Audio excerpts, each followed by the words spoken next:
ये होता है असली पावर जो खेसारी लाल यादव ने दिखाए गरम कर गाने के ऊपर।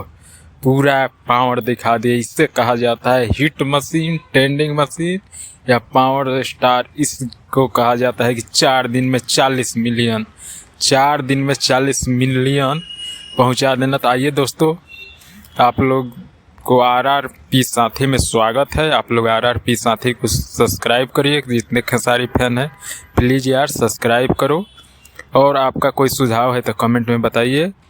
और खेसारी लाल का एक कल भी सॉन्ग आ रहा है बुलबुले, तो उस गाने को जोरों तोरों से रिकॉर्ड बनाना है। इधर तो गाने जितने आए हैं सारे रिकॉर्ड बनाए ही हैं। तो हिट मशीन का जलवा एकदम जारी है। जब से इलेक्शन से लौटे हैं, जब से एग्जाम खूंटा गाड़ दिए हैं, एकदम बवाल मचा देना है तो मचा देना है। तो हल्का में कोई नहीं है टक्कर के, एकदम खेसारी लाल चाँप के रखे हैं। और 2 तारीख के गाना आ रहा है, उसको आप लोग बहुत ज़्यादा प्यार दुलार दीजिए। उस गाने को भी सुर म्यूजिक से आ रहा है, जो आर्या शर्मा के आर्या शर्मा का म्यूजिक है और छोटू यादव जी का लिखा हुआ है। सुर म्यूजिक से आ रहा है, फिल्म का गाना है, तो उसको भी आप लोग बहुत ज़्यादा प्यार दीजिए। चलिए मिलते हैं फिर नेक्स्ट वीडियो में। जब तक के लिए बाय बाय।